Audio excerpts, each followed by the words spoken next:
Внимательно следим за стремительно меняющейся ситуацией в Афганистане. С момента объявления о выводе иностранных войск мы все получали тревожные новости об эскалации насилия и жертвах. Вместе с тем мы видели, что крупные афганские города были сданы без особого сопротивления. С момента последнего обсуждения в Совете прошло всего 10 дней, а обстановка в стране за этот период изменилась до неузнаваемости. Сегодня наши взоры обращены на Кабул, который накануне спешно покидали первые лица республики, простые афганцы, а также часть дипломатического корпуса.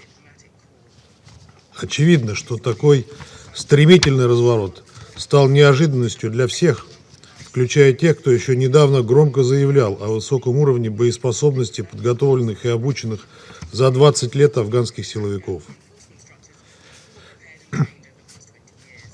В целом продолжаем внимательно отслеживать ситуацию в стране.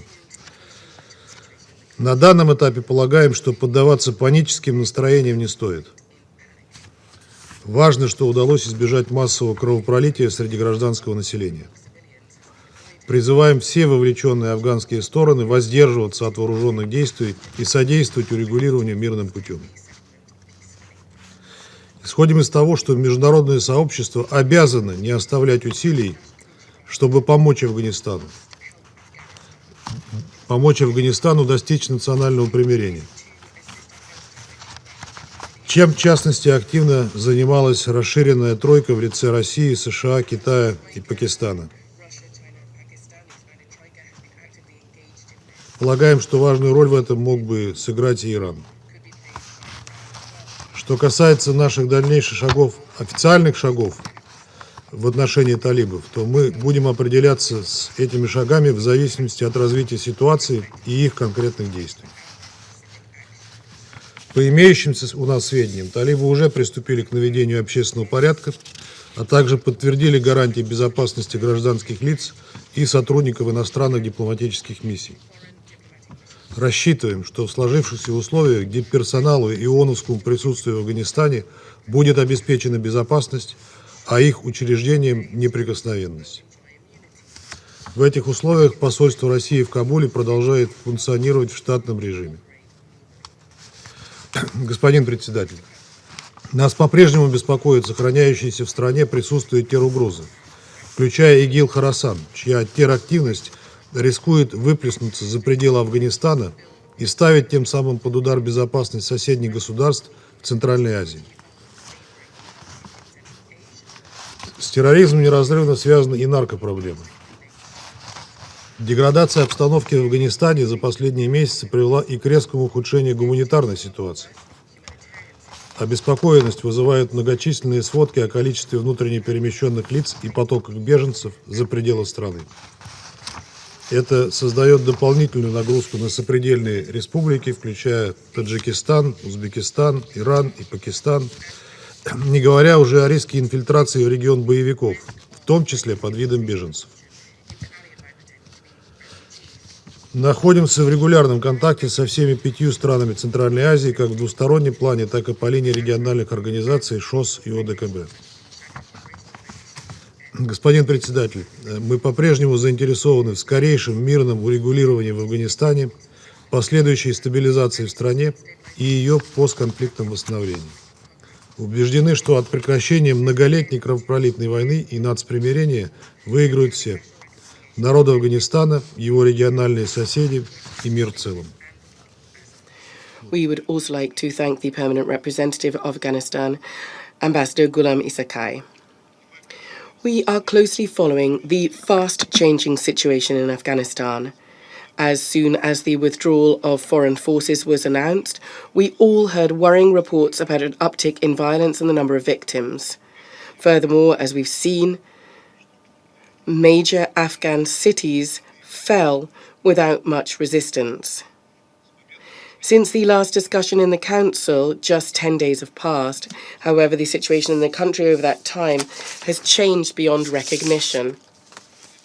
Today, all of our eyes are on Kabul, which yesterday was quickly abandoned by the country's leader, ordinary Afghans, and also a part of the diplomatic corps. It is clear that such a sharp turnabout took everyone by surprise. This involved those who very recently made public pronouncements about the degree of military preparedness of the Afghan law enforcement structures who were prepared and trained over the past 20 years. Broadly, we are continuing to closely monitor the situation in the country. Currently, we believe that there is no point in panicking. The main point is that a widespread bloodbath among civilians has been avoided. We urge all Afghan parties to refrain from hostilities and to foster a settlement peacefully. We believe that the main power players, or the international community rather, must help Afghanistan. They must pool their efforts. And this is to assist Afghanistan achieve national reconciliation. The Troika, Russia, China and Pakistan, the expanded Troika, has been actively engaged in this. We believe that an important role could be played by Iran as well here. As regards our future official steps regarding the Taliban, we will interact with them irrespective of the evolving situation and their specific actions. According to our reports, the Taliban have already sought to bring public order and have also confirmed security guarantees for civilians and for the foreign diplomatic mission staff. We trust that in the current circumstances, the security of diplomatic staff and the UN presence in Afghanistan will be ensured and their institutions will enjoy immunity. In these circumstances, the Russian embassy in Kabul is continuing to operate normally. Mr. President, we are still concerned by the ongoing presence of terrorist threats in Afghanistan, including ISIL Khorasan. Their terrorist activity is likely to spill across Afghanistan's borders and thus will threaten the security of neighboring countries in Central Asia. Terrorism is inextricably linked to the drugs problem.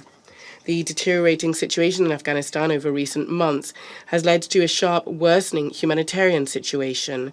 Of concern are the numerous reports about the number of IDPs and the flows of refugees across the country's borders. It creates an additional burden for neighboring states, including Tajikistan, Uzbekistan, Iran, and Pakistan.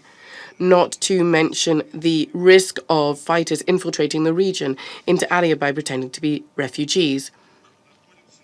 We are in regular contact with all 5 Central Asian countries, both bilaterally and through regional organizations such as the Shanghai Cooperation Organization and the CSTO, the Collective Security Treaty Organization. Mr. President, we still want to see a swift, peaceful settlement in Afghanistan and a subsequent stabilization of the country and its post-conflict recovery. We're convinced that an end to the years-long bloody war and having national reconciliation would benefit all, the people of Afghanistan, its regional neighbours and the world as a whole. Thank you.